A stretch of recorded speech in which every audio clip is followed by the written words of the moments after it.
अत्र सर्गो विसर्गश्च स्थानम पोषण मूतय मनवंतरेशानुकथा निरोधो मुक्तिर आश्रय। 12મા સ્કંદની લીલા એ આશ્રય લીલા છે. સત્સંગ પૂરું કરવા માટે, પતાવવા માટે, બંધ કરવા માટે નથી, પણ આશ્રય ન થાય ત્યાં સુધી બધા સત્સંગો અધૂરા જ છે. અને આશ્રય થાય ત્યારે એ અધૂરો સત્સંગ પૂર્ણ થાય. બધુંય વાંચ્યા પછી, પાઠ કર્યા પછી, ગાયા પછી જો વલ્લભના ચરણોમાં દ્રઢતા સિદ્ધ નથી થતી તો બધોય સત્સંગ અધૂરો જ છે. કેમ આશ્રયનું પદ ગવાય છે, કેમ દ્રઢઈને ગવાય છે? क्योंकि हर एक सत्संग का फल श्री वल्लभ के चरणों में दृढ़ अनुराग है. क्योंकि याही में यमुना, गयाही में गोकुल, याही में ब्रजमंडलो, सबनते श्री वल्लभ नाम भरो. श्री वल्लभ के चरणों में जो अनुराग नहीं प्रगटा तो किया हुआ सत्संग अधूरा ही है. हरिराय जी तो बारंबार शिक्षा पत्र में आज्ञा करते ही, अष्टछाप भगवदीय गाते हैं. तो गुरुની કૃપા. અને આપણા માર્ગમાં તો એ સંશય બી નથી કે ગુરુ ગોવિંદ દો ખડે, ગુરુ ઉભા ગોવિંદ ઉભા, કોને પહેલા પગે લાગું. યા તો યેહી તેહી તેહી એહી કછું ન સંદેહ. અહીંયા તો ભેદ જુએ ને આસુરી જાણવો, એમ કહ્યું. जो प्रभु और वल्लभ में भेद देखे उसे आसुरी मान, उसके संग से बहिर्मुक्त आ जाए. ऐसे हमारे श्री वल्लभ हैं. इसीलिए कहा न, श्री वल्लभ पद वंदो सदा, सरस होत सब ज्ञान, रसिक रटत आनंद सो करत सुधा रस पान. श्री वल्लभ के चरणारविंद उस सुधा का दान करने वाले. એટલે જ શ્રી મહાપ્રભુજી જ્યારે પણ માંગ્યું ભક્ત માટે ભગવતી, એટલે જ એમ કહેવાય કે જ્યારે એક સમય ચિંતા ચિત આઈ, દૈવી કિંમિત જાની ન જાઈ, આસુરી સો मिली रहत सदाई, भिन्न होए सो कौन उपाय. जब महाप्रभु जी ने हम लोगों की चिंता की और प्रकट हुए प्रभु श्रावण श्यामले पक्षे एकादश्याम महानिशि, साक्षात भगवता प्रोक्तम तदक्षर स उच्यते. प्रभु बोले साक्षात, कोई स्वप्न या संकेत नहीं आया, साक्षात प्रकट हुए. 4 वचन એ સમયે બ્રહ્મ સંવત સમય ઠાકોરજી મહાપ્રભુજીને આપ્યા, એમ કહેવાય છે. બ્રહ્મ સંવત મંત્ર આપ્યો ત્યારે 4 વચને પ્રભુ બંધાયા. ઠાકોરજીએ મહાપ્રભુજીને પહેલું વચન આપ્યું, આપના દ્વારા જે જીવનું બ્રહ્મ સંબંધ થશે એનો નિશ્ચિત હું સ્વીકાર કરીશ. બીજું વચન આપ્યું, જેનો એકવાર સ્વીકાર કરીશ એનો ક્યારે ત્યાગ નહીં કરું. રામાનંદ પંડિતનો પ્રસંગ.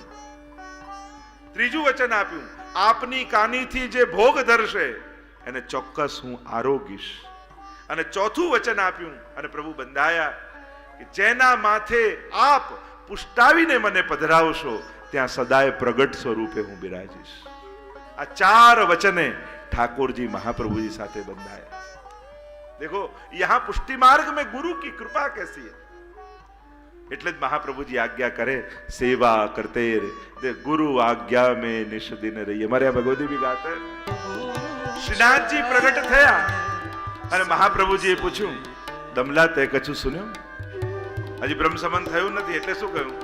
सुन्यो पर समझो नहीं. अभी गुरु रूप से महाप्रभु जी विधिवत सेवक नहीं हुए. महाप्रभु जी के सन्मुख प्रभु बोल रहे हैं, पास में ही लेटे हैं दमला जी, पर सुन्यो पर समझो नहीं. और वही दमला जी की गोद में वल्लभ पौड़े हैं और श्रीनाथ जी बाबा ऊपर से नीचे उतर रहे हैं. तो इतना सामर्थ्य आ गया कि हाथ करके श्रीनाथ जी को रोक दिया कि वहीं रुक जाओ, मेरे गुरु पौड़े. श्री गुरु के शरण में जाते ही कैसा सामर्थ्य जीव को प्राप्त हुआ. गुरु प्रसन्न થાય તો યોગીઓને દુર્લભ એવું વૈકુંઠ ધામ મળી જાય છે. અમને કોઈ પવિત્ર કરનારાઓમાં પણ પવિત્ર કરનારું હોય એવું સાધન બતાવો. અમને ભગવાન કૃષ્ણ મળી જાય એવું કોઈ સાધન, જે કૃષ્ણને મેળવી આપે એવું કોઈ સાધન બતાવો. અનેક પ્રશ્નો કર્યા સૌનકાદિ ઋષિઓએ અને સુતજી કહેવા લાગ્યા કે સૌનકજી તમારા પ્રશ્નો ઘણા બધા છે, बहुत सारे प्रश्न हैं, पर सभी प्रश्नों का उत्तर एक ही है. और उत्तर देते हुए सुत जी बोले,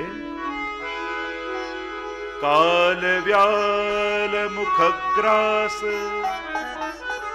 त्रास निर्णाश हेतवे श्रीमद् भागवतम शास्त्रम કલૌકીરેણ ભાષિતમ.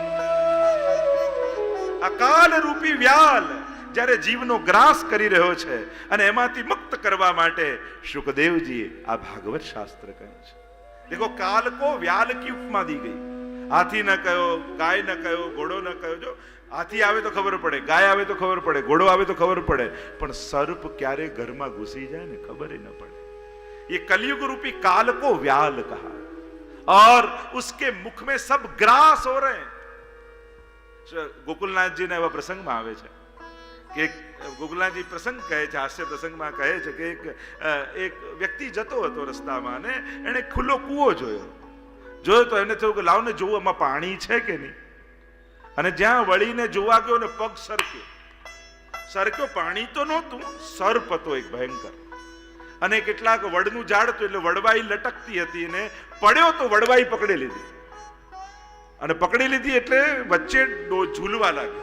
નીચે સર્પ, ખાલી કૂવો અને વડવાઈ હાથમાં. પણ એ વડવાઈની ઉપર જે વડવાઈ પકડી ત્યાં મધપૂડો હતો અને મધમાખી ઉડીને આને ચટકા ભરવા લાગી અને પેલો આમ ચટકા ખાય પણ હલ્યું ને મધપૂડો તો એમાંથી એને ઉપર જોયું તો એક ટીપું પડ્યું મધનું મોઢામાં અને એને લાગ્યું આ તો બહુ મીઠું છે.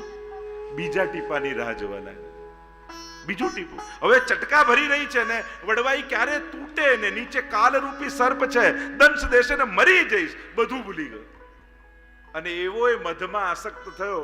બીજા ટીપાની, ત્રીજા ટીપાની, ચોથા ટીપાની. એટલામાં ત્યાંથી મહાદેવજી નીકળે.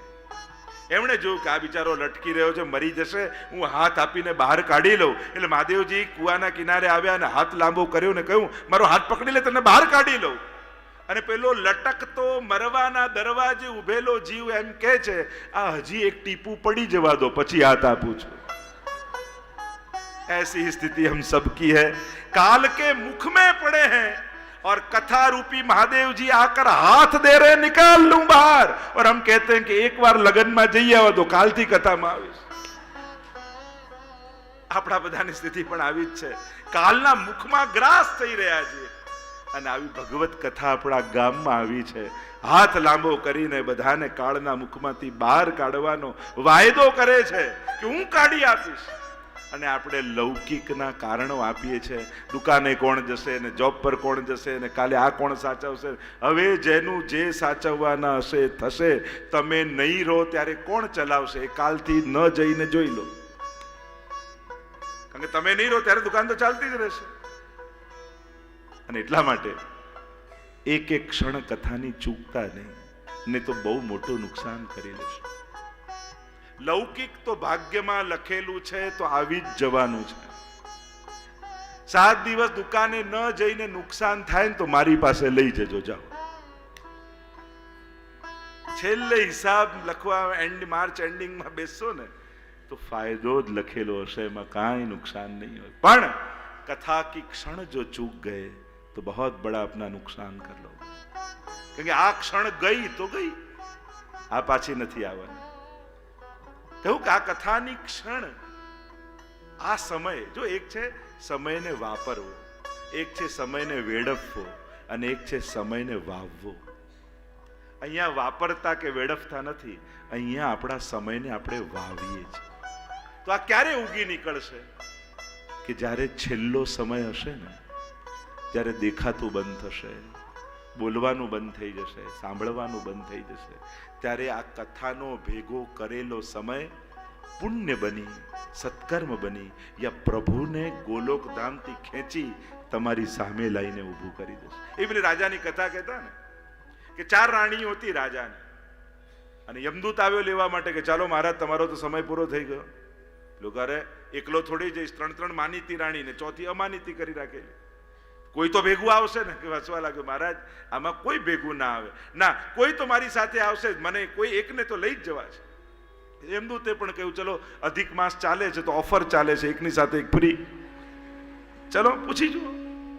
અરે ચાહનારની ચિતા પર કોઈ ચડતું નથી, ચડવું તો એક તરફ એની રાખને કોઈ અડતું નથી. ધનાની ભૂમૌ ઉપસ્વશ્ચ ગોષ્ઠે ભાર્યા जना स्मशाने देच परलोक मार्गे कर्मानुगच्छति जीवे, और कौन साथ में आएगा?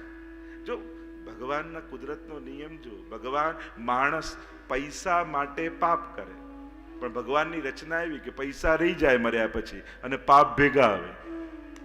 ભગવાનની સંરચના જ એવી છે કે જે મેળવવા માટે કર્યું, મળ્યું એ મૂકીને જવાનું અને કર્યું એ ભેગું આવવાનું. તો ત્રણેય રાણી પૂછવા આવ્યા. પહેલી રાણી માટે રાજા એમ માંગતો, આને કારણે મારી પ્રતિષ્ઠા છે કે તું મારી ભેગી આવીશ, તમે નહીં રહો તો બીજાને પરણી જઈશ, બાકી તમારા ભેગા તો ના આવું. આ છે સમાજમાં મેળવેલા પદ. માણસ એમ માને કે આ પદને કારણે મારી પ્રતિષ્ઠા છે, પણ માણસ જાય ત્યારે પદ ઉપર બીજો બેસી જાય, પણ એ ભેગો નથી આવતો. બીજી રાણી જેના માટે માનતો કે સુખ દુઃખમાં આ મને સાથ આપશે, કે તું સાથે આવીશ, તમે જતા રહેશો તો પોક મૂકી મૂકીને રડી લઈશ, પણ તમારા ભેગા તો ના આવું. આ છે આપણા સંસારના સ્વજનો. માણસ જાય ત્યારે પોક મૂકી મૂકીને રડી લે, પણ એને કહો ચલ તને ચિતા પર લઈ જઈ, કે એવી તો ના કામ, એ તો ના થાય, સાથે કોણ આવે? ત્રીજી રાણી જેના માટે એમ દુઃખમાં મને આ સાથ આપશે, એને કહ્યું કે હું તો કોઈની ભેગી ગઈ નથી કે તમારી સાથે આવું. આ છે ભેગો કરેલો પૈસો, એ પણ ભેગો નથી આવતો. રાજાએ કહ્યું કે ચાલ તો આપણે એકલા જ જઈએ. અને જ્યાં જવા લાગ્યા ત્યાં ચોથી રાણી જેને અમાનીતી કરી રાખેલી, એણે અવાજ લગાવ્યો કે નાથ, મને ભૂલી ગયા, હું તમારી જોડે આવવા તૈયાર છું. અને આ ચોથી રાણી છે કથામાં વિતાવેલો સમય. જ્યારે કાંઈ સાથે નહીં આવે ત્યારે છેલ્લી યાત્રામાં આ સમય તમારી જોડે આવશે અને ઠાકોરજીના ધામ સુધી તમને લઈ જશે. તો કાલ વ્યાલ મુખગ્રાસ ત્રાસ નિર્ણાસ હેતવે શ્રીમદ ભાગવતમ શાસ્ત્રમ કલૌ કિરેણ ભાષિતમ. સુખદેવજીએ આ કલયુગમાંથી મુક્ત થવા માટે આ ભાગવત શાસ્ત્ર કહ્યું છે. એમ કહી અને વ્યાસજી કહેવા લાગ્યા કે હવે કથાનો સમય પૂરો થવા આવ્યો છે, 6:30 થયા છે, એટલે આજની કથાને વિરામ આપતા બોલો ગોવર્ધન નાથ કી જય, વલ્લભાધીશ કી જય, શ્યામ સુંદર શ્રી યમુને મહારાણી જી કી જય, ભાગવત ભગવાન કી જય, શ્રી ગોપાલ લાલ પ્યારે કી જય.